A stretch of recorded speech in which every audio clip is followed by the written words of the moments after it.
Howdy, howdy, my little podcasties. My name is Liam, but you can call me anytime. My name is Greg, and welcome to our podcast, Giggles with Greg and Liam. We bring the boom! That's what we do. We bring the boom. We bring the boom to you. We bring the boom. We bring the boom to everyone. We bring the boom. Your favorite father and son.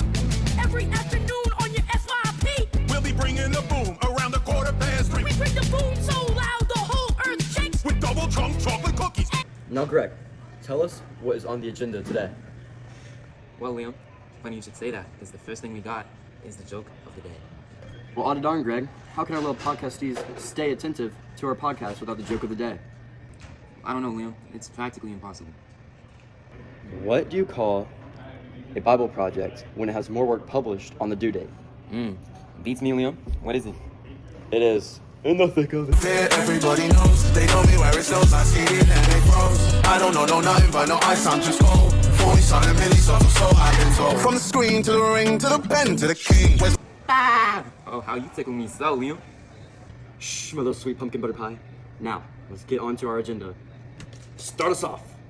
So today we will be talking about the idea of Hinduism and how it's appealing and unappealing, and also how we can compare that to Christianity and convert Hindus to Christianity. Well, daggone, Greg. Sounds like we got a lot of food on our plate. In fact, we do. Well- we have a whole meal, salad, side, Ooh, appetizer. dessert. I just gotta say, let's get into it. So basically, Hinduism is not just one religion, but it's many. It's almost like a family of religions, and it's diverse in many ways. And in this religion, they kind of believe in one divine reality, where you can choose a religious path that is suited to your needs. No, Greg, I think you dabbled into this, and now let's just go. We're toes deep, let's just go. Full body, submerged. Now, Hinduism, also, its ethical code is very appealing to a lot of people, because everyone wants to do morally good things like love and peace. Everyone wants to do that. And Hinduism, it's one of its main four goals is that. To get that love, to get that peace. So, all in all,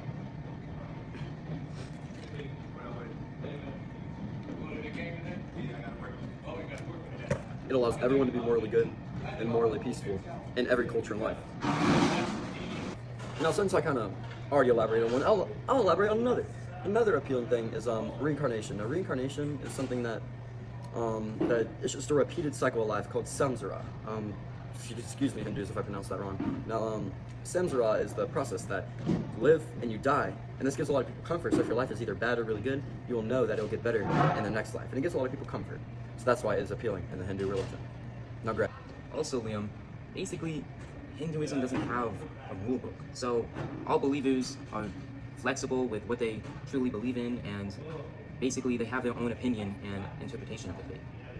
Now, Greg, now that we're done with the appealing stuff, let's get to the unappealing. Now, I think the Hinduism religion has a lot of do's and don'ts that are oddly specific. For example, not being able to step over someone when they're on the ground, not being able to touch them with your feet is a sin. Or I think it is. If you're a Hindu at home, please leave us a comment, okay?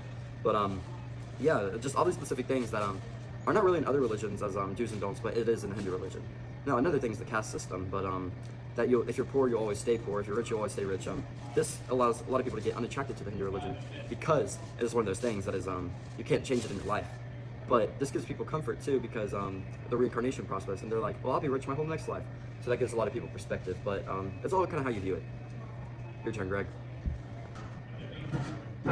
Well, Greg, to finish off on the appealing subject, also the way you worship in the Hindu religion is very appealing to a lot of people.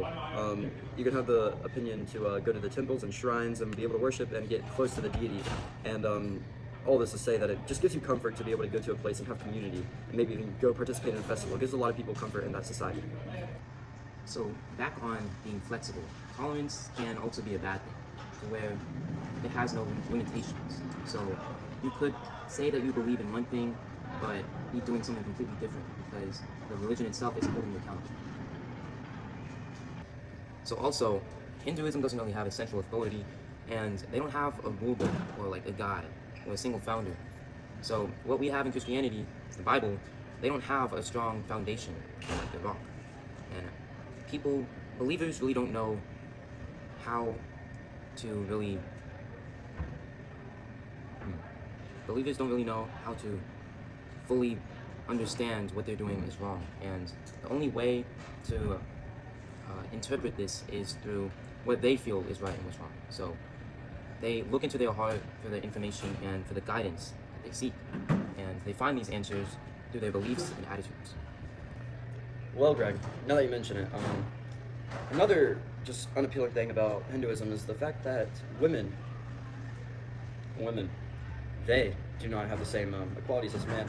You see a man's equalities, high life, rich life, maybe even a poor life. Women's equalities, nothing, jack squat. Almost worse than a pet. I think maybe even worse than a pet. Now this could be very appealing to a lot of people because, Greg, let me just tell you, women like to be on the top of the world. They like to be on the top of the world for the people out there. And basically, they like to do what they want to do. So, of course, it's going to be unappealing to modern day people because women are looked down as in the Hindu religion. So, we can touch more on that in the next episode, but I just wanted to give a brief little explanation of that. So what's also unappealing is the fact that the religion tells you to be more focused on collecting material things when you should be finding like your spirit and just focusing on your God or goddess, if you will, with that. And yeah. Good one. So, how we can compare Christianity and Hinduism? Christianity believes in more of a single God, while Hinduism believes in polytheism and many gods. Christianity also believes that there is an end time where we die and are sent to heaven, but Hinduism believes in just a cycle of life where whenever you die, you be reincarnated into another person or another animal. Yeah.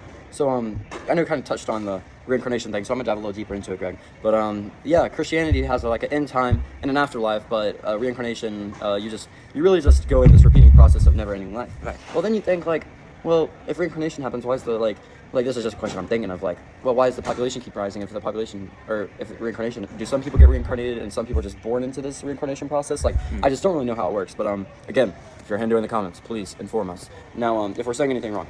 Now, another thing that's different from Christianity and the good old Hinduism is just purpose and meaning.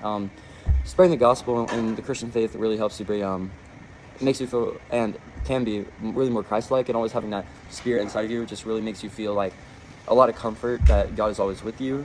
And the Hindu faith is, we can compare and contrast this a little bit. Sorry, there's a fly zooming around. We need to clean up our studio around here.